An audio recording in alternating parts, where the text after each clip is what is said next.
This conference will now be recorded. अद्य गुरुवासर अथवा बृहस्पतिवासरः फाल्गुन कृष्ण द्वादशी दिनांक 8 एप्रिल 2021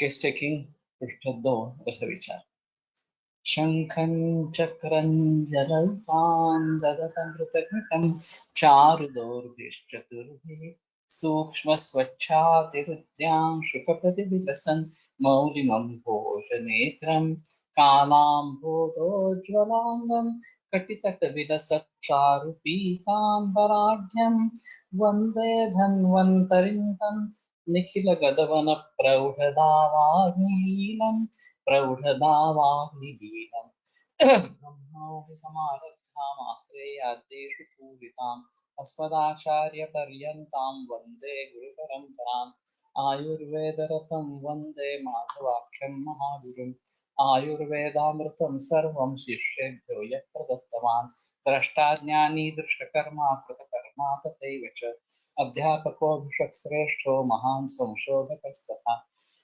गुणैरेतैः समुदितैः यत्कार्यं ततनोद्दिशः समृद्ध्यर्थं हि कार्यस्य वयं प्रयतामहे सरस्वत्यै नमो यस्याः प्रसादात् पुण्यकर्मभिः बुद्धिदर्पणसङ्क्रान्तं जगदध्यक्षं वीक्षते आत्रेयं प्रथमं वन्दे आयुर्वेदजगद्गुरुम् आयुर्वेदामृतं सर्वं गृहीत्वा हि सुरेश्वरा अग्निवेशादिकेभ्यो यत् प्रयच्छत् मुनिसत्तमः प्रथमं तन्त्रकर्तारम् अग्निवेशं नमाम्यहम्।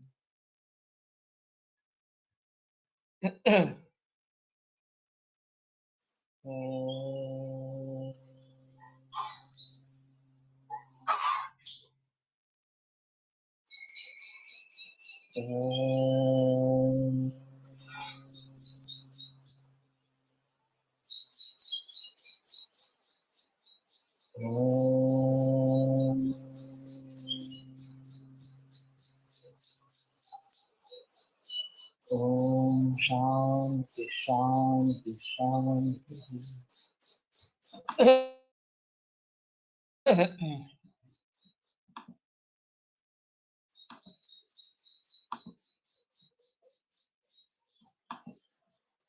नक्कीच धुवायला लागेल. हा कळलंच नाही मला. पहिले घालून हात काढले पण तो तिकडला स्वयंपाकघरातला काढलाय. तो कल हम बात कर रहे थे आम्ल रस स्कंद की, और जैसे कि मैंने कहा कि इमली कोकम ये तो ज्यादा प्रचलन में है होनी चाहिए, लेकिन अभी टमाटर उसकी जगह में आ गया है। ये अच्छा नहीं है वास्तव में, और इतने बड़े पैमाने पर अम्ल रस का उपयोग नहीं होना है वास्तव में। अभी संतरा मौसम्बा या इतर अम्ल रसात्मक फल उतनी ज्यादा प्रचलन में नहीं है, फिर भी होती रहती है। और ये फर्मेंटेड फूड जो है, इडली डोसा उत्तप्पा ढोकला या फिर ब्रेड, ये साउथ में तो प्रचलन है, उसमें कोई संदेह नहीं है, लेकिन बाकी देश में वास्तव में प्रचलन में नहीं होनी चाहिए। एक चेंज की हैसियत से कभी खाए तो एक अलग चीज इस प्रकार की रहेगी, लेकिन नियमित रूप से इसे खाना ये बेहतर नहीं है। लेकिन अभी पूरे भारत भर में और विदेशों में भी ये पदार्थ सभी उपलब्ध है और खाए जाते हैं। हमें याद है हम गंगटोक और यहाँ पे गए थे उत्तर भारत में, और वहाँ पंजाबी खाना खाकर तंग आ चुके। कोलकाता में आए तो कोलकाता में कोई एक साउथ इंडियन रेस्टोरेंट मिला, प्योर साउथ इंडियन रेस्टोरेंट इस प्रकार। तो हमने 2 दिन वहीं पे खाना खाया। इतना हम ये पंजाबी खाने से तंग आ चुके। तो ये एक बात हो सकती है कि वैसे इडली ऐसा माना जाता है कि ये सबसे बेहतर खाना है क्योंकि इसमें फ्राइंग नहीं होता, और वैसे देखा जाए तो चावल और उड़द दाल ये मेन कंटेंट है। लेकिन उड़द दाल है इसलिए ये हमें हल्की वजन में लगती है, तो भी ये हल्की नहीं है। और कुछ लोगों को अम्लपित्त की जिनको शिकायत है उनको इडली सूट नहीं होती, ये देखा गया है। अब उसके साथ में चटनी या सांभर जो भी दिया जाता है वो भी स्पाइसी हो सकता है, ये भी एक कारण हो सकता है। लेकिन वैसे भी इडली हल्की नहीं है, गुरु है, ये बात ध्यान में रखनी बहुत जरूरी है। साउथ में मैं सुझाव देता हूँ कि नीर डोसा का प्रयोग करो। ये कम से कम फर्मेंटेड इस प्रकार का होता है, चावल से ही बनता है क्यों, और मालूम है लोगों को, तो नीर डोसा कहेंगे तो लोग मान जाएंगे। लेकिन उनको ये बताना मुश्किल है कि तुम ये छोड़ दो, इडली डोसा ये छोड़ दो इस प्रकार से, वो पीढ़ियों से उनको साथ में इस प्रकार का है। तो उसमें कुछ परिवर्तन, मूंग डोसा ये एक अच्छा परिवर्तन है, उसके बारे में कह सकते हैं। और चावल काफी प्रचलन में है, दही काफी प्रचलन में है साउथ में, तो उसके बारे में थोड़ा देखना पड़ेगा। लेकिन ये फर्मेंटेड फूड वैसे देखा जाए तो अच्छा नहीं होना है, लेकिन अभी पूरे विदेशों में ब्रेड प्रचलन में है। उसमें भी हम सुझाव देते हैं कि व्हाइट ब्रेड का प्रयोग मत करो, ब्राउन ब्रेड जो है, जो आटे से बनता है, गेहूं से बनता है, वो बेटर ऑप्शन इस प्रकार का है, लेकिन वो उतना स्पॉन्जी नहीं होता। और उसमें क्विक सेल करके एक प्रकरण रहता है कि जिसको 3-4 दिन हुए हैं अभी ये खराब होने वाला है, तो क्विक सेल के नाम से वे कम दाम में, सस्ते दाम में बेचते हैं। तो वो लेना अच्छी आदत नहीं है, फ्रेश ही लेना ये अच्छी आदत है। पैसे बचाने के लिए लोग वो लेते हैं ऐसे, ये भी ये देखा जाता है। घर में अगर खुद बना सकते हैं तो एक अच्छी चीज इस प्रकार की रहेगी। तो पुराने जमाने में घर पे ही ब्रेड बनाते थे, और मैंने पूछा था कि विंटर में उनका खाना क्या होता है, पारंपरिक खाना क्या होता है। तो सुअर का मांस, ये घर में ब्रेड बनाना, और फ्लावर का अचार, ये पारंपरिक आहार जर्मनी में रहा। तो बाहर कुछ मिलता नहीं है, उगता भी नहीं है। और अभी जैसे स्टोर्स भी नहीं थे उस जमाने में, तो लोगों ने ये तरकीब ढूंढ निकाली थी कि सुअर का मांस, फ्लावर का अचार और ब्रेड ब्रेड घर पे बनाना इस प्रकार से। अभी ये सब कमर्शियल इस प्रकार से हो गया। लेकिन ये बात ध्यान में रखनी जरूरी।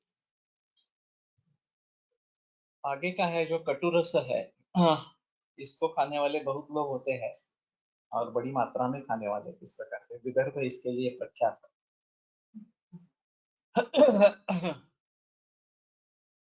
तो हैदराबाद में एक प्रोक्टोलॉजिस्ट है आयुर्वेदिक,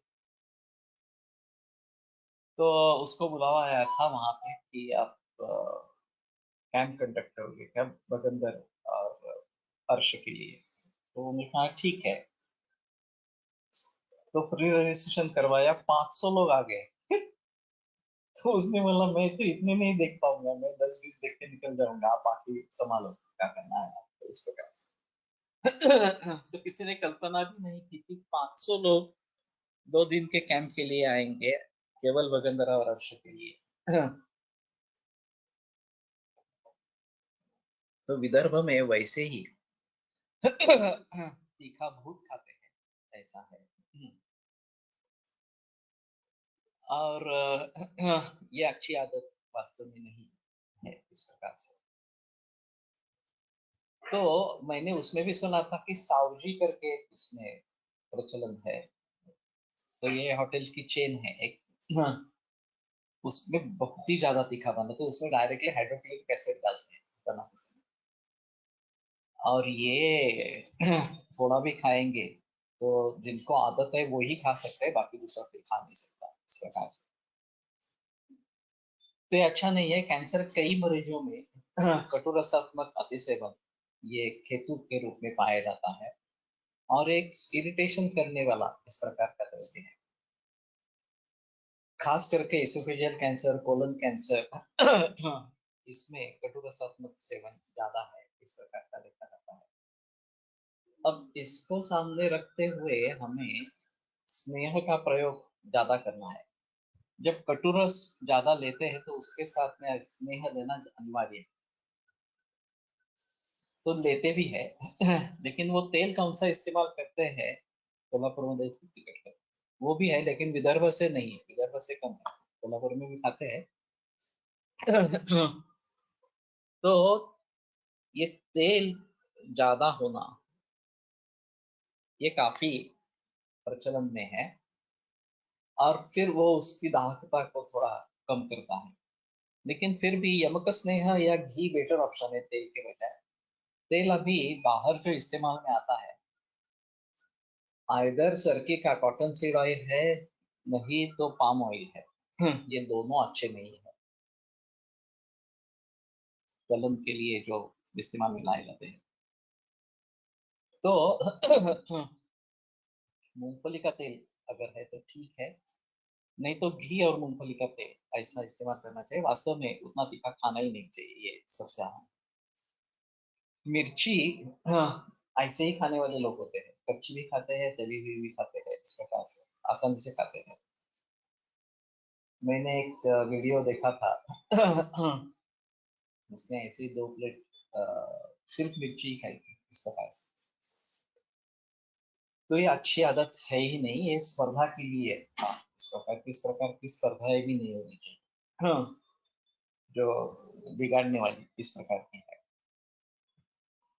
और अगर मिर्ची का स्वाद चाहिए तो मिर्ची के जो टुकड़े करने हैं वो लॉन्जिट्यूडिनल नहीं करने हैं, ये जो हॉरिजॉन्टल इस प्रकार के अगर टुकड़े करेंगे तो मिर्ची का स्वाद कम हो जाता है। लॉन्जिट्यूडिनल करेंगे तो पूरा अर्क उसमें उतर आता है। कहीं जगह मिर्ची कम लगाने के लिए, कम डालने के लिए मिक्सर में पीस कर मिर्ची डाल देते हैं, तो फिर मिर्ची कम लगती है बचाने के लिए। लेकिन इसमें पूरा अर्क उसका इसमें उतर आता है। साथ के लिए मिर्ची डालनी है तो टुकड़े करके डाले और टुकड़े निकाल ले खाते समय। लेकिन जो फिर मिर्ची अधिक तिखट है, पाउडर कम तिखट है ऐसा बोलते हैं। मिर्ची में भी बैडगी मिर्ची करके एक आती है जो दिखने में बहुत लाल होती है लेकिन तीखी नहीं होती, और जो लवंगी मिर्ची जो है बहुत छोटी होती है वो ज्यादा तीखी इस प्रकार के होते हैं। तो ये मिर्ची के स्पेसिस के ऊपर निर्भर रहेगा, और टेस्ट करते ही आपको पता चल जाएगा कि ये ज्यादा तीखा है या नहीं है इस प्रकार से। लहसुन ये भी काफी प्रचलन में है, रसों जो है वो, और आला लहसुन मिर्ची पेस्ट ये बहुत कॉमन है। तो ये फ्रीज में बना कर रख देते हैं और सभी सब्जियों में ये डालते रहते हैं। अभी होटल्स में ग्रीन ग्रेवी और रेड ग्रेवी ये दो ग्रेवीज होती है। सब्जी कौन सी भी हो उसका कोई मतलब नहीं होता। ग्रीन ग्रेवी में बनानी है या रेड ग्रेवी में बनानी है तो रंग उस प्रकार का आएगा। कुछ ना कुछ टुकड़े आएंगे, वो क्या है पता लगाना बहुत मुश्किल है। मिर्ची भारतीय नहीं है, ये पोर्तुगाल से आई है। और एक संशोधन हुआ था कि मरीच और मिर्च इसमें कटुता क्या है, तो मरीच ज्यादा कटु है, मिर्च कम है उससे। तो विदेशों में मरीच का प्रचलन ज्यादा है। और उसका एक ग्राइंडर आता है, उसको पीस कर, लकड़ी का ग्राइंडर होता है मरीच पीसने के लिए, और उसको पीस कर सूप में डालकर या ऑमलेट पे डालकर खाते हैं। तो ये ज्यादा तीखा है मिर्च की अपेक्षा से। लेकिन फिर भी कितनी मिर्च डाले, कैसी डाले, इसके ऊपर भी ये सब निर्भर होता है। और ये जो अभी मैंने लहसुन अदरक और मिर्च ये जो मसाला इस प्रकार का बनाया जाता है वो काफी लोगों के प्रचलन में है। उसका प्रमाण कितना रहता है ये थोड़ा देखना चाहिए। और कास्ट के अनुसार भी ये बदलता है। तो इसके बारे में थोड़ा देखना पड़ेगा। खारा तिल मिर्चा या खरड़ा ये भी खाने की आदत होती है। हाँ, और ठेचा, मिर्चीचा ठेचा जो आगे विदर्भ में मिलता है, विदर्भ का मिलता है, ये भी बहुत तीखा इस प्रकार का होता है। और पाव भाजी, रगड़ा पेटीज, भेळ, पानी पूरी, चाइनीज, पंजाबी, ये सभी थंडीत खावे देखा पड़ेगा। एक आध बार कभी खाना है तो उसमें प्रॉब्लम नहीं आएगी। हाँ, तो थोड़ा कभी चक्कर देके ये हो सकता है, लेकिन उसकी आदत नहीं पड़े, वो नियमित रूप से वही खाना है ऐसा नहीं होना।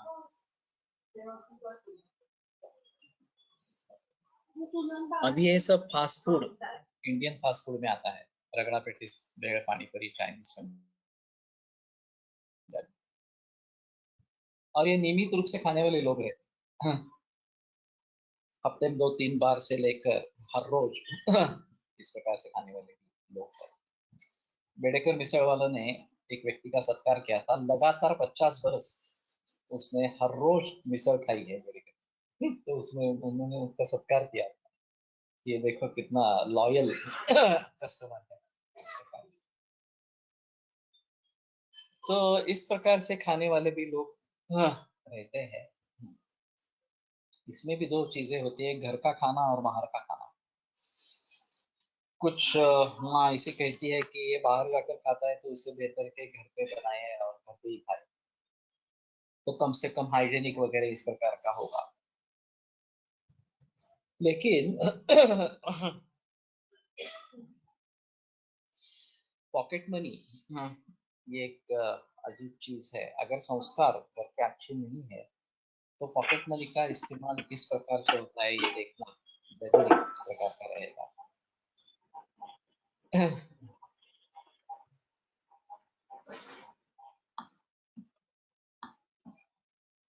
आले लसूण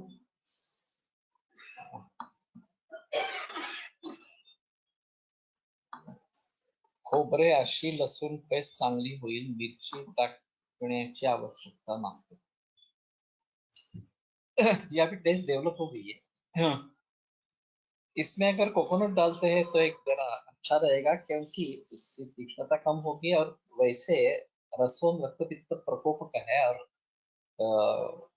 खोबरा जो है वो रक्तपित्त प्रशमन है, रक्तपित्त प्रसादन है।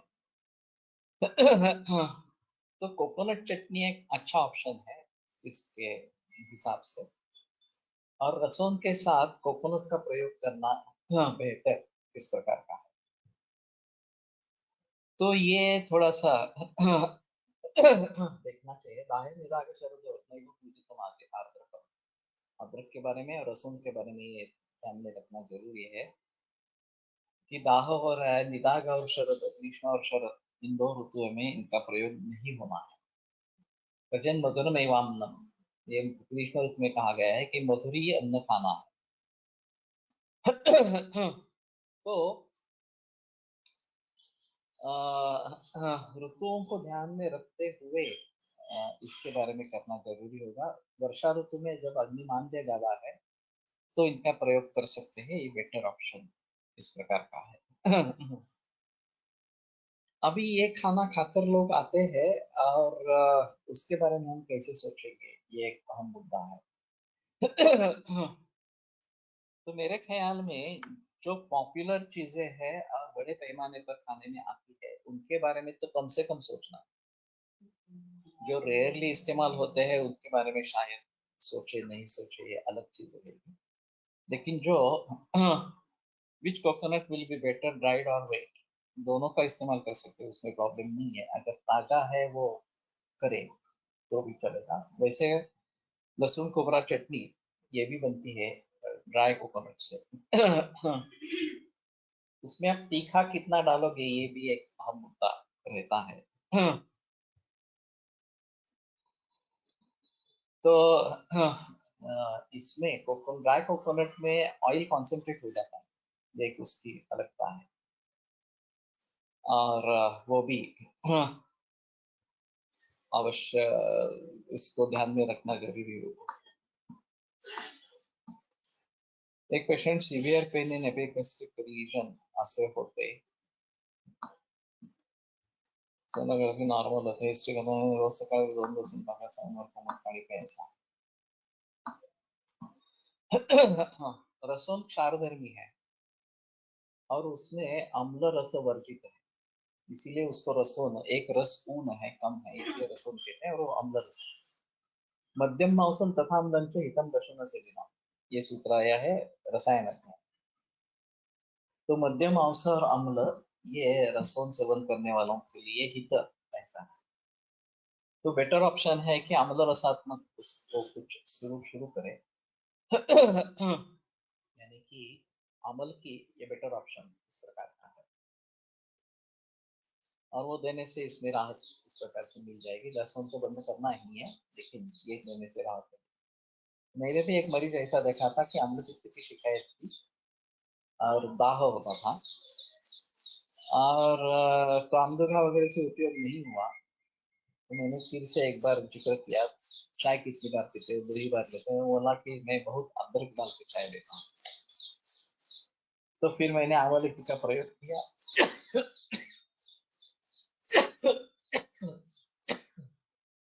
और उससे उसका दाह शांत हो गया.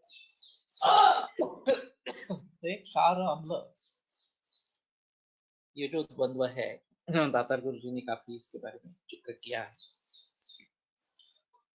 उसका प्रयोग करेंगे तो ज्यादा बेहतर इस प्रकार का. तो ये पानी पूरी, रगड़ा पैटीज वगैरह जो है, इन सभी के इंग्रेडिएंट्स के बारे में हमें सोचना है, और इंग्रेडिएंट्स का प्रमाण क्या है, कितनी मात्रा में ले रहे हैं, इसके बारे में सोचना है, और सुझाव भी देने हैं उसमें परिवर्तन लाने के लिए.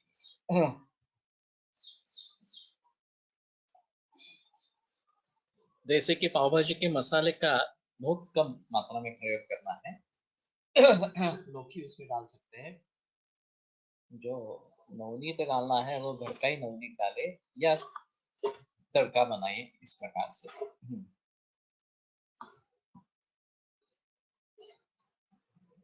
क्षारधर्मी आणि अम्लधर्मी म्हणजे काय आणि ते कसे ओळखायचे. दातार गिरी की किताब में ये इसके बारे में काफी जिक्र किया है.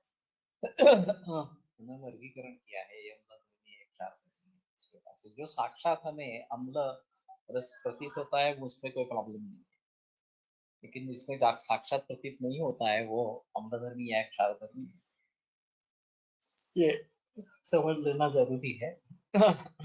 वैसे लिटमस टेस्ट कर सकते हैं. हाँ, सुक्या खोबऱ्याने पित्तवृत्ती होते आणि ओल्या नारळाने होत नाही असं आहे. तो मैंने नहीं सुना है, देखा भी नहीं है. ये इस प्रकार की गलतफहमियां कुछ फैली हुई है, लेकिन इसके बारे में संशोधन होना जरूरी है, ऐसा होता है या नहीं होता है इस प्रकार से. तो इसमें थोड़ा सा अम्लत्व है खोबरे में. ते असणं पण त्यात म्हणायचे की ते ओलं खोबरं होतं कापूस होतं ते त्यांनी त्रास होतो पण ते पित्त करायला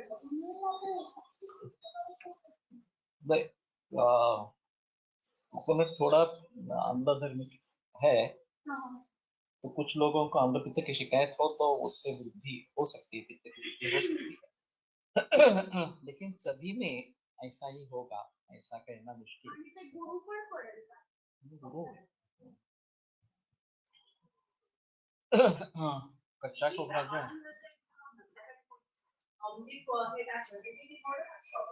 नाही तिकडे ते वापरायचं केरळ लोक ते खूप कोकोनट वापरतात. कोकोनट ऑइल, कोकोनट ऑइल पण काही प्रमाणात अम्लधर्मी असेल. नहीं पण शीतधर्मी, हाँ अम्लधर्मी असेल.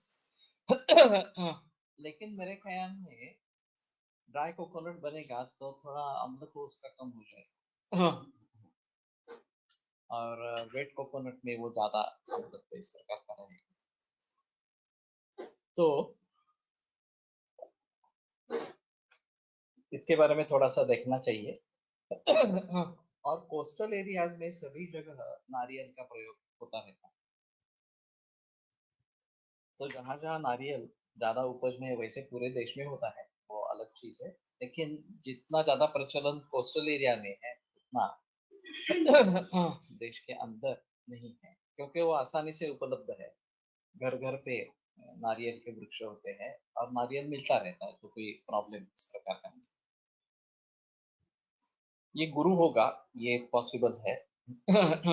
और सूखा जो है अभी ये तैल योनि है, ये भी एक बात ध्यान में रखनी है। जो चीजें तैल योनि है उसमें हमें ये भी ध्यान में रखना चाहिए कि उसमें तेल भी है। जैसे कि मूंगफली हो, तिल हो, या फिर नारिकेल हो, सरसों हो तो ये सभी तैल योनि है, इसमें से तेल निकलता है। तो ये स्निग्ध है गुणधर्म में। तेल निकालने के बाद ये क्या रह जाता है, ये एक अहम अहम चीज रहेगी, लेकिन ये शुष्क होगा, रुक्ष नहीं होगा। इसमें दोनों में अंतर इस प्रकार का। तो स्निग्धता के हिसाब से वो लेना, शुष्क नारिकेल पित्तकर, मृदु पित्त शमन है।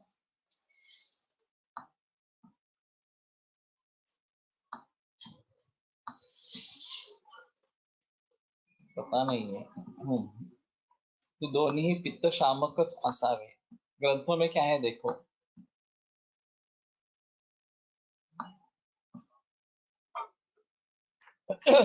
भाव प्रकाश में अगर रेफरेंस है कि मृदु पित्त शमन है और शुष्क जो है वो पित्तवर्धक है। पित्तवर्धक होगा तो अम्लता से पित्तवर्धन करना होगा, और इस प्रकार से रसोन और नारिकेल काउंटरएक्ट करते हैं एक दूसरे को, तो ये कॉम्बिनेशन में ज्यादा अच्छा है। अगर नारिकेल रसोन लेना है तो उसके साथ नारिकेल लेना बेहतर इस प्रकार का है। नारिकेल और दृढ़ फलो लांगली उच्च शीर्षका तुंग स्कंद फल श्रेव तृणराज सदा फल। नारिकेल फलम शीतम दुर्जरम वस्तुशोधनम विष्टम विगृहणम बल्यम मातृदाहनु। विशेषतः कोमल नारिकेलम नियंति पित्त दोषान् तदेव जीर्णं गुरुपित्तकारि विदां विष्टं मतम विषक्ति। तस्याम्ब शीतलं हृद्यं दीपनं शुक्रलं लघु पिपासा पित्त स्वादु वस्तु शुद्धिकरं परम। नारिकेलस्य तालस्य कटुरस्य शिरां सिद्धि कषाय स्निग्ध मधुरा कषाय स्निग्ध मधुर ब्रूहणानि ब्रूणुच्च।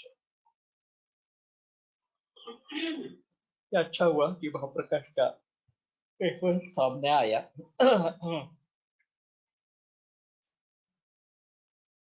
तो कच्चा नारियल जो ताजा है वो पित्त शामक है, और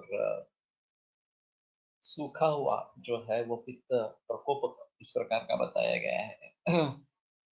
लेकिन फिर भी मधुर रस प्रधान है और शीतवीर्य है, तो ये इतना पित्त प्रकोपक नहीं रहेगा। और करंज निंब जे तिक्ते नात्युष्णे तत्र निर्दिशे। करंज और निंब उसमें ज्यादा उष्ण नहीं है, तेल के बारे में बताते हुए ये आया। नारिकेल तेल के बारे में कहीं पे निर्देश है क्या, ये देखेंगे।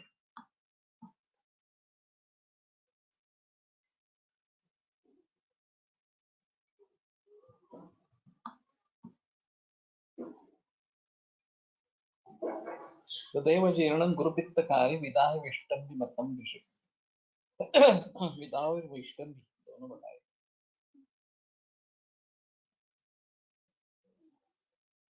तो ठीक है, इसके बारे में थोड़ा सोचना पड़ेगा।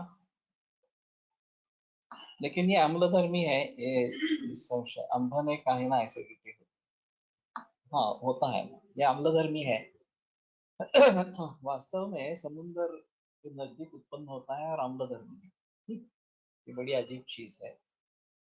और इतनी ऊंचाई पर ये पानी कैसे चढ़ता है, ये भी एक गुण है। अभी तक पता नहीं चला है कि नारिकेल में पानी चढ़ता है कैसे ऊपर इस प्रकार से।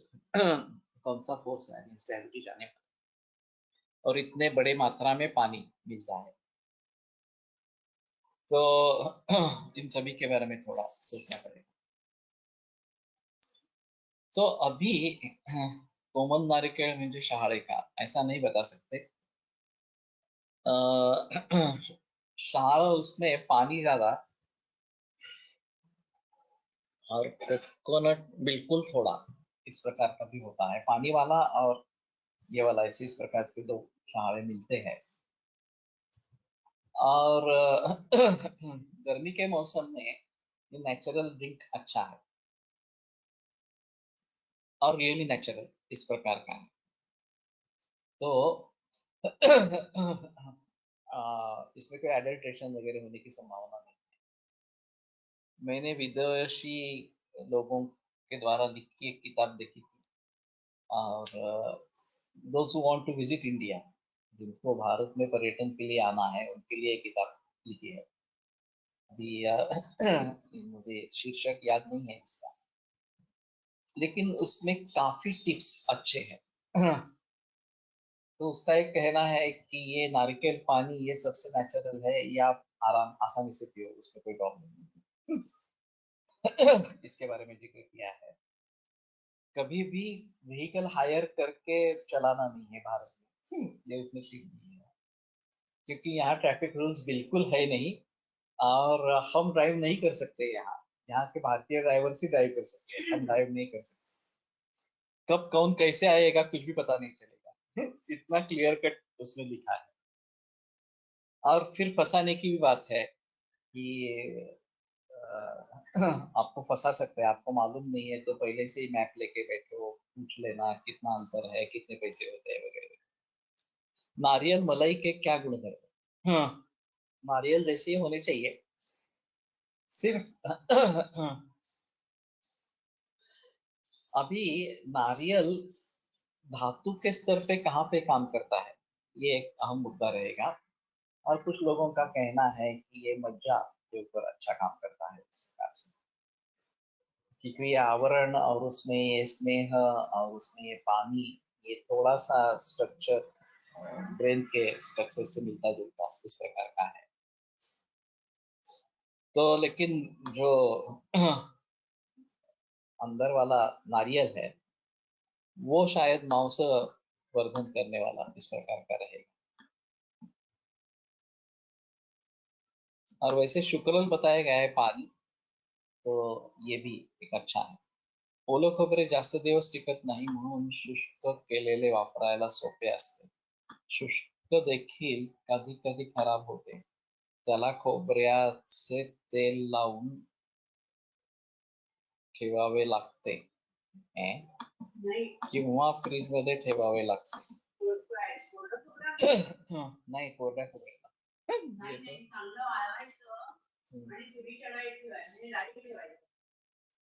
हाँ हाँ, ये अच्छा सूखा करके दाल में रखना है, तो वो टिकता है। ये एक अहम चीज है।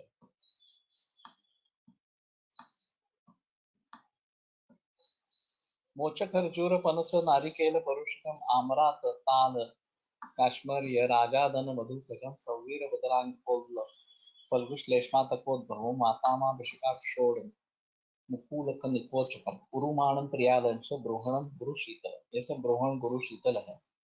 दाहक शतक क्षयहर मृत्युपित्त प्रसाद वातामादि उष्णवीर्यंतु स्वादुपाकरसम स्निग्धम विष्टम भी कपशुक्रपी। अष्टांग हृदय का है और ये सामान्य रूप से कहे गए हैं। लेकिन उसमें जो अपवाद होंगे उसके बाद में वातामादी उष्णवीर्यंतु ये आगे का श्लोक है। शुष्क व ओले असे काही वेगळे गुणधर्म सांगितलेले नाही। ओले खोबरे फ्रीज मध्ये खूप दिवस जसे का तसे राहते, डीप फ्रीज में रखते हैं लेकिन। और हम समझते हैं कि वो वैसा ही रहता है। वास्तव में परिणमन जो होता है इसमें दो फैक्टर्स है, एक उष्णता और एक काल। काल के बारे में हम कुछ नहीं कर सकते, काल से जो परिणत अवस्था होती रहती है वो होती रहती है। केवल उष्णता जो है उसको हम दूर कर देते हैं और हमें लगता है कि ये अच्छा टिक रहा है इस प्रकार से, लेकिन काल का परिणाम फिर भी होता ही रहता है। और इस प्रकार का डीप फ्रीज में रखा आइटम खाना अच्छा नहीं है वास्तव में, लेकिन विदेशों में भारतीय लोगों में ज्यादा प्रचलन में है। और वैसे डीप फ्रीज आइटम्स काफी अन्य भी मिलते हैं, मांसाहार से लेकर सभी इस प्रकार से, लेकिन ये अच्छा नहीं है। तो मेरा एक सुझाव है कि पाव भाजी रगड़ा पैटीज तेवढे खोबरे कफ है थोड़ा सा। शुक्र कफ मधुर मधुर शीत इस प्रकार का अगर है तो शुक्र कफ अगर इस प्रकार का है, तो जो पॉपुलर पदार्थ है उनके बारे में तो कम से कम सोचेंगे, और उनके अहितकारित्व को कम करने के लिए क्या प्रयास करने चाहिए इसके बारे में सोचेंगे। तो जैसे मैंने कहा कि पानी पूरी से लेकर जब हमारे क्लिनिक का 25वां सालगिरह था सदाशिव गार्डन, तो बड़े पैमाने पर मैंने लोगों को बुलाया था, छात्रों को बुलाया था। और उसमें साविचाला यांची भेड़ और ये पानीपुरी इस प्रकार के आइटम रखे थे। तो इस प्रकार से हम काफी सोच सकते हैं कि जो हितकर हो कम से कम अहितकर हो इस प्रकार से। तो ये थोड़ा प्रचलन में ना डालना जरूरी है। और दूसरी चीज उसमें ऐसी है कि जो पथ्य के परहेज के पदार्थ है उनसे चीजें जैसे साड़ी चना चीज है, उससे हम इस प्रकार से कैसे बनाएं, ये इसके बारे में थोड़ा सोचना है। तो इनके रेसिपीज को जानना है और फिर उन रेसिपीज को परिवर्तित करके समाज में परिवर्तन लाना है। तो फिर से स्पर्धा एक अच्छा इस प्रकार का माहौल रहेगा। अभी नमक के बारे में थोड़ी बात है। वैसे नमक ज्यादा नहीं खाना है, त्रिद्रव्याणि नातिपेयी तो पिप्पलिक क्षारः लवण, ये एक आम चीज है कि पिप्पलिक क्षार और लवण ये तीन चीजें ज्यादा नहीं लेनी। तो उसमें लवण भी है, और वैसे आधुनिक वैद्यक में भी नमक ज्यादा खाना बराबर नहीं इस प्रकार का मानते हैं। लवण अन्नद्रव्य रुचिकराणाम, अन्नद्रव्य रुचि करने वाले भावों में लवण सबसे श्रेष्ठ है। और जब हम बिना नमक का खाना एडवाइस करते हैं तो ये बात ध्यान में रखनी है कि ये काफी मुश्किल इस प्रकार का। कुष्ठ में मैं सुझाव देता हूँ केवल रोटी और घी ऐसा ही खाने का, सोरियासिस के पेशेंट्स को विशेषतः केवल घी और रोटी, दूसरा कुछ भी खाना नहीं और उसमें नमक नहीं डालना। तो कुष्ठ में काफी राहत मिल जाती है, वो अलग चीज है। लेकिन इस प्रकार से खाना खाना ये सजा होती है। गरम मसाल्याला पर्याय काय सांगावे, लाल तिखट आणि जिरे मोहरी हळद तूप तेलाची फोडणी सांगितली तो चालेल। हो सकता है, इसमें कोई प्रॉब्लम नहीं है। और जो ज्यादा तीखा खाने वाले हैं उसका तीखा एकदम तो कम नहीं होता, वो धीरे धीरे ही कम होता, ये ध्यान में रखना। फिर भी कटु रस का ज्यादा सेवन बहुत सारे लोग करते रहते हैं, और ये सुझाव देना जरूरी है कि केवल उसकी टेस्ट या उसके जो फायदे हैं उसके लिए कटु रस का प्रयोग करें। इतने बड़े पैमाने पर नहीं करें। तो नमक सब्जी में दाल में होता है, कुछ लोगों के चावल में भी होता है और रोटी में भी होता है। फिर भी जब चावल खाते हैं तो उसमें और नमक डालते हैं। तो ये पूछ लेना चाहिए। ये नमक डालने का एक टेस्ट ऐसा भी रहेगा थोड़ा सा, और पचन होने में उसमें थोड़ी सहायता मिलती है ऐसा। लेकिन आपको अगर दूध के साथ रोटी या चावल खाना है तो नमक नहीं डालना। दूध के साथ क्षीरण लवण ये भी विरुद्ध है। तो दूध के साथ रोटी लेनी है तो नहीं करना है। ब्राह्मण फैमिलीज में नहीं डालते हैं। चावल बनाते समय या रोटी बनाते समय नमक नहीं डालते। तो ये भी एक ध्यान में रखने वाली चीज है। अगर बाकी लोग डालते हैं और दूध के साथ नहीं सेवन करते हैं तो ज्यादा तकलीफ नहीं है, लेकिन नमक फिर भी थोड़ा ज्यादा जाए। जीर्ण means aged coconut, it may be fresh broken coconut और ड्राइड, प्रिजर्व। प्रिजर्व का कोई बात नहीं है, वो तो नहीं था उसके बारे में। ब्रोकन कोकोनट और ड्राइड, ये ऊपर ही अगर शुष्क हो जाता है, पेड़ पे ही शुष्क हो जाता है, ऐसा भी दिखता है, तो वो जीर्ण कहलाएगा। जनरली अपने आप कोकोनट गिरते हैं, नारियल जो है वो अपने आप गिरते हैं। कुछ लोग उतार लेते हैं, आदमी बुलाकर वो चढ़ता है, कुछ उतार लेते हैं। तो इसमें अच्छे बने नारियल मिल सकते हैं, और जब गिरते हैं वो भी अच्छे बने नारियल इस प्रकार से मिल सकते हैं। लेकिन वहीं पे अगर शुष्क हो जाए तो ये जीर्ण कहलाएंगे। खोबरे जाळून केलेला काळा मसाला फारसा त्रासदायक ठरत नाही, रंग व चव पण छान मिळते। ये एक अलग है। ये मल्टी कल्पना जैसा हो जाता है। मेरे ग्रैंडफादर का हुबली में होटल था, और वहाँ की मिसळ बहुत प्रख्यात थी, और उसकी ये खासियत थी कि कोबरा जला के उसमें डालते थे पीसकर। इसमें प्याज लहसुन ये रहता था, मट्टी की उसळ रहती थी, और उसका एक काला रंग आता है, उसकी एक अलग टेस्ट आती है। कोबरा, उसमें जीरा डाल के कोबरा इस प्रकार से वो जलाते हैं और उसमें जीरा डालते हैं। और फिर उसको कूट कर इसमें डालते हैं।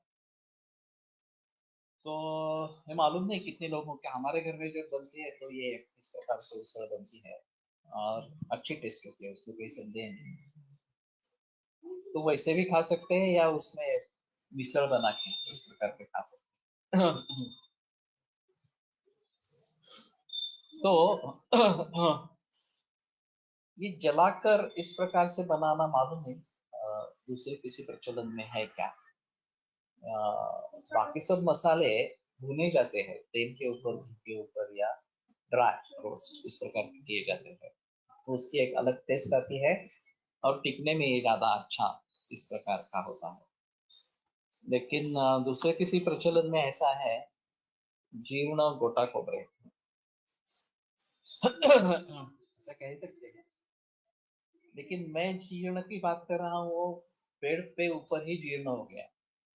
कोमल अवस्था में वो उसका गिरना जरूरी है, वो गिरता नहीं है, और वहीं पे शुष्क हो जाता है, ये देखा जाता है। तो ये जीर्ण कहने लायक इस प्रकार का होगा। तो नमक ज्यादा नहीं लेना है। अभी ये एक बात अहम है कि सामुद्र लवण ज्यादा प्रचलन में था पहले जमाने में। और खड़े मीठ, काळा मसाला जाळूनच करतात। ओके। तो काला मसाला या गोड़ा मसाला जिसको कहते हैं, बाजार में भी मिलता है और घर पे भी बनता है। तो ये कम तीखा होता है। ये गरम मसाले के हिसाब से देखा जाए तो ये उसमें तीखापन कम इस प्रकार का होता है। अभी टाटा सॉल्ट जैसे प्रचलन में आया, और उसका विज्ञापन बहुत तेजी से चलता रहता है। तो ये परिवर्तन आ गया, क्योंकि पहले जमाने में ये मिठागर रहते थे, और धूप में समुद्र का पानी अंदर आता था, इसको सुखाते थे, और वो एक अहम चीज इस प्रकार की होती थी। अभी ये जो टाटा केमिकल फैक्ट्री है, और उसमें बाय प्रोडक्ट के रूप में टाटा सॉल्ट आता है, बड़ा अजीब माहौल है। और इसमें सोडियम और क्लोराइड का परसेंटेज ज्यादा है, सोडियम और क्लोराइड का परसेंटेज ज्यादा है। और फिर भी अभी सोडियम और क्लोराइड दोनों बहुत कम दिखाई देते हैं। कैंसर पेशेंट्स में ये बड़ी समस्या हो रही है कि सोडियम बहुत नीचे चला जाता है। 135 कम से कम होना चाहिए, और 120, 123 ऐसे भी मरीज दिखते हैं, और बहुत मात्रा में ये सलाइन देने के बाद थोड़ा थोड़ा उभरता है। तो ये थोड़ा अजीब माहौल है। केवल दूध पे रखते हैं तो उसमें मधुर रस ही जाता है, थोड़ा उसके साथ में अगर वर्धमान पिप्पली है तो कटु रस उसके साथ में जाता रहेगा, लेकिन बाकी रस नहीं जाता है। तो मैं कभी कभी इन मरीजों में सीरम इलेक्ट्रोलाइट करवा देता हूँ। पाटावर आणल्यावर घरी मसाला वाटताना खोबरे जाळून वापरलेलं लहानपणी पाहिले आहे। अच्छी चीज है। तो अभी परंपराएं क्या है,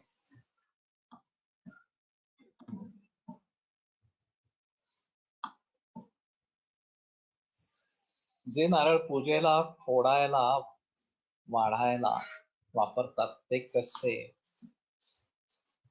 मशीमुळे आम्हाला ऍसिडिटी होत नसावी, ये हो सकता है कि ते शहाळे तसेच वाळतात। नहीं, शहाळा नहीं वाळ, शहाळा का उसी समय में इस्तेमाल कर लेना है, वो टिकता नहीं है।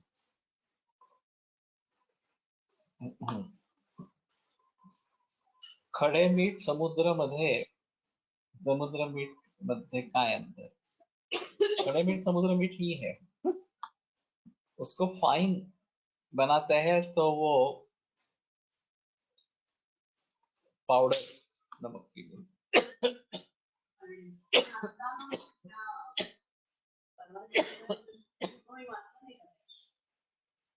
रविवार तुला पेपर त्यांच्या डॉक्टरला आले की करोनासाठी त्याने आयोडीन हे लावलं असं काहीतरी वेगळं हे केलं कोरोनासाठी काय आयोडीन लावणं तुम्ही सांगू नका त्याचं पेपर लोक वाचतात पण रविशास्त्री वापरते त्याने टाकला बघितलं असं लहान किती प्रयोग केले त्याचा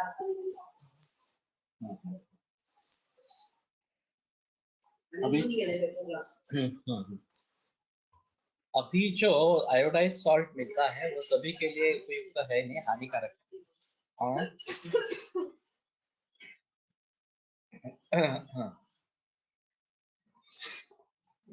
बहुत ही कम लोगों के लिए आयोडाइज सॉल्ट की आवश्यकता है। सभी समाज को देना गलत है। इस प्रकार से एलोपैथी में भी इस प्रकार के लोग मानते हैं। इज कड़ा salt better option to Tata salt? Tata salt को तो इस्तेमाल ही नहीं करना है। ये तो पूरा केमिकल ही है, नेचुरल नहीं है। तो इसलिए खड़े मीठ का प्रयोग करो, नहीं तो जो पिसा हुआ खड़ा मीठ इस प्रकार का मिलता है। वास्तव में ऐसा है, अगर ये पिघल जाने वाला है तो खड़े मीठ प्रयोग करो या फिर उसके पाउडर का प्रयोग करो, उसमें कोई प्रॉब्लम नहीं। शक्कर जैसी गुलाब जाम में ऊपर से स्प्रिंकल की जाती है या फिर चिरोटे में ऊपर से लगाई जाती है, उस प्रकार का नमक का कहीं प्रचलन नहीं है। ऊपर से इस प्रकार से नमक लगाना, नमक तो भीतर ही चला जाता है, पदार्थ के भीतर ही चला जाता है। तो खड़े मीठ का इस्तेमाल करना अच्छा है। उसमें अशुद्धि हो सकती है, मिट्टी हो सकती है, ये बात है। वो पहले जमाने में बेबी करते थे, उसको पानी में पिघलवा लेते थे, जो अशुद्धि है वो निकल जाती थी, और फिर धूप में सुखाते थे तो नमक मिल जाता। ये भी एक अच्छा तरीका हो सकता है। या फिर उसको गर्म भी करते हैं, ये भी मैंने प्रचलन में देखा था कि उसको गर्म करवा के लेते हैं। वैसे सेंधा नमक ये अच्छा ऑप्शन है, जो पिंक गुलाबी इस प्रकार का होता है, वो अच्छा ऑप्शन है। और सर्वम लवणम अचक्षुष्यम, सभी लवण जो है वो अचक्षुष्य है। पिंक सॉल्ट लेने की ये सेंधा नमक इस प्रकार से। सध्याचे आयोडाइज मीठ पाण्यात लवकर विरघळत नाही, काही प्रमाणात तळाशी बसते। तो इसलिए मैं कह रहा हूँ कि ये नेचुरल नहीं है, ये सिंथेटिक है। म्हणजे मीठच बनवतात ते मिठागरांमध्ये तसं नाही, मिठागरांमध्ये मीठ बनवतात तसं नहीं है। ये केमिकल फैक्ट्री है बेसिकली, उसमें मिल्क बाय प्रोडक्ट बनता है, बाय प्रोडक्ट है कसं टाटा सॉल्ट।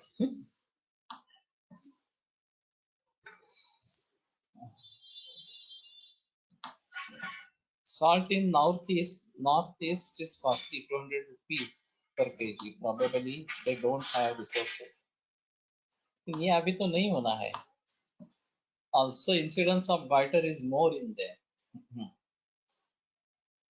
अभी यातायात काफी सुलभ हो गई है, तो इतना महंगा नहीं मिलना चाहिए। और समुद्र मीट जो है वो परंपरा से जैसे बनता था वैसे ही होना चाहिए। और ये काफी सस्ता था, अभी ये काफी महंगा हो गया है।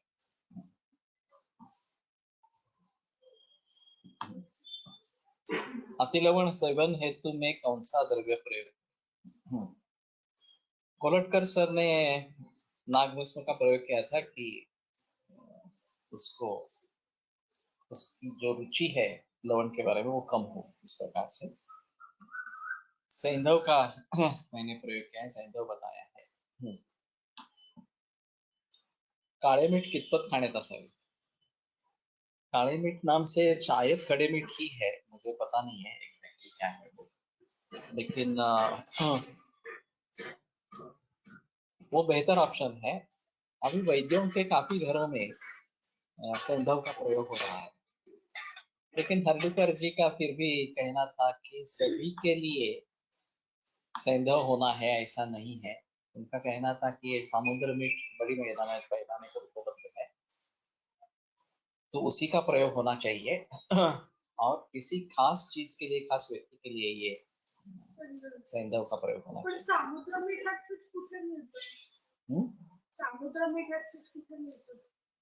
रेगुलर किराणाकडे मिळतं ना, पण आता दर इसमें अभी हमारे खेत में हर अमावस्या और पूर्णिमा को ये नमक खड़े मीठ जो है वो डालते हैं, काफी मात्रा में डालते हैं। तो ये प्राचीन खेती की परंपरा है जिसको हम अभी प्रयोग कर रहे हैं इस प्रकार से।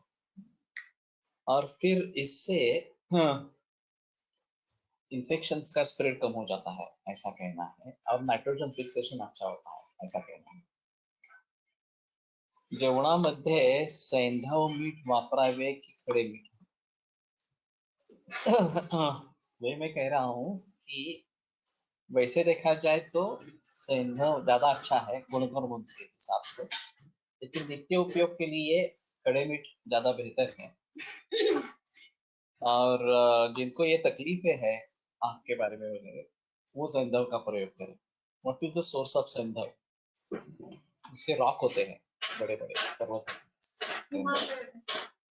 हिमालयन सॉल्ट एक अलग चीज है। वैसे भी कहा जाता है कि हिमालय समुद्र से उत्पन्न हुआ है और इतनी ऊंचाई तक गया है। और इसीलिए हिमालयन सॉल्ट एक अलग चीज है। और अभी उपलब्ध बाजार में जो सॉल्ट है उसमें हिमालयन सॉल्ट सबसे बेहतर है, ऐसा एक स्टडी हुआ था। What are the guna of karale and should it be used in masala? उमा कुसुम म्हणजे अतसी आणि कारळ्याला काहीतरी वेगळा शब्द आहे।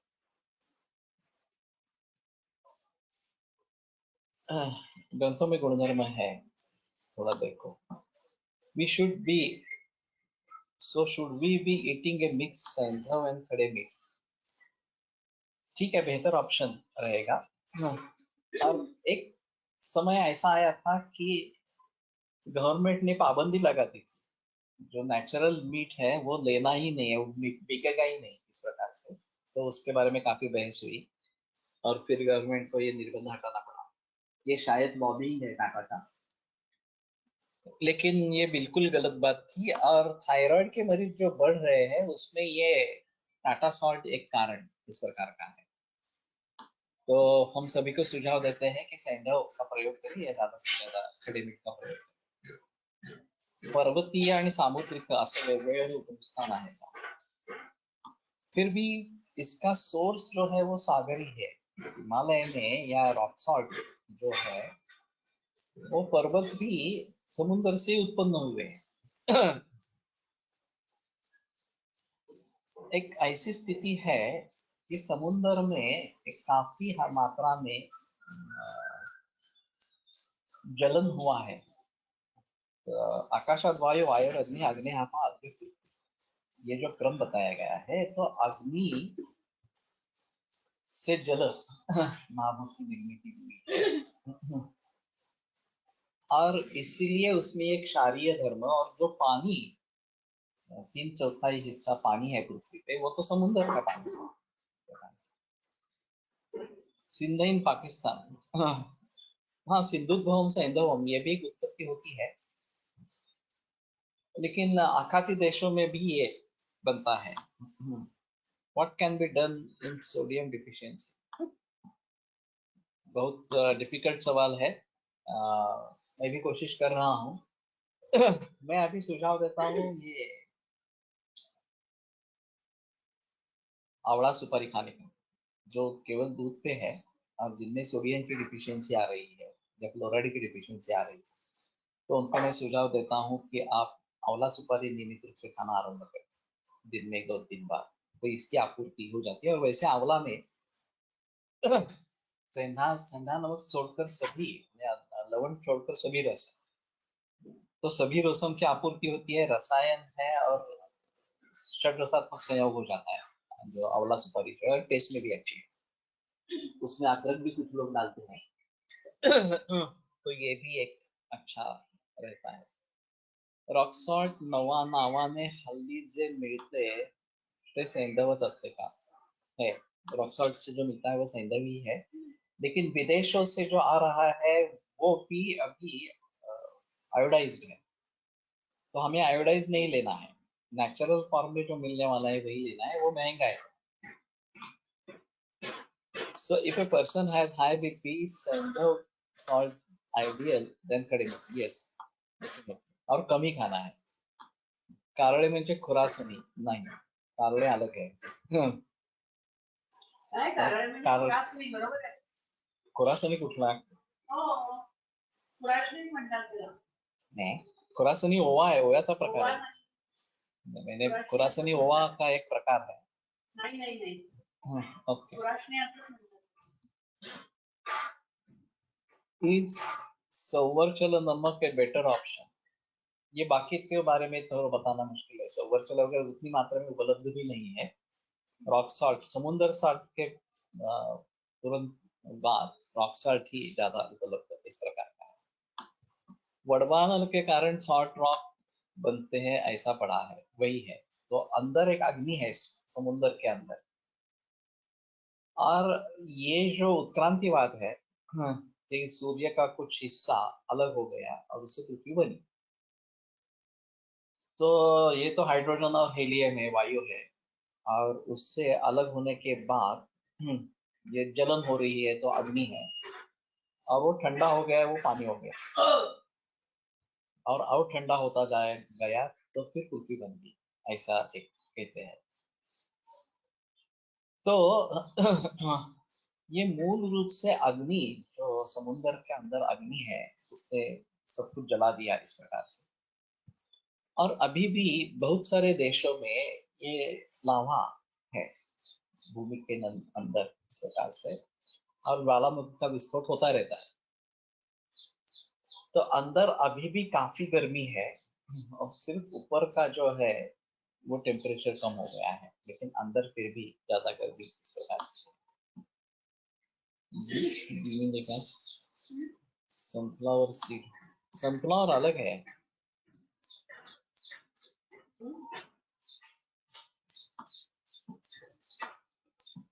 सिमिलर टू सनफ्लावर, हाँ. कारळा इज खुरासनी रामसिंही म्हणतात त्याला, इंग्लिश मध्ये नायगर सीड्स. ओके. तो ठीक है, आज यहीं पे रुकते हैं, कल सिलसिला आगे पढ़ाएंगे। आयुर्वेद प्रकांडो जवस्व कारण एकच ना, वेगळे आहेत ना, जवस्व कारण अलग निगदितैः शल्यतंत्र प्रधानः शिष्येभ्यः शाश्वतोऽयं निखिलजनकृपा व्याप्तचित्तेन येन आयुर्वेदस्य वाञ्छन् पुनरपि भुवने काञ्च सुष्ठु प्रतिष्ठां श्रेष्ठं धन्वन्तरिं तं प्रणमति च सदा वैद्यवर्गो हि नूनं वैद्यवर्गो हि नूनम्।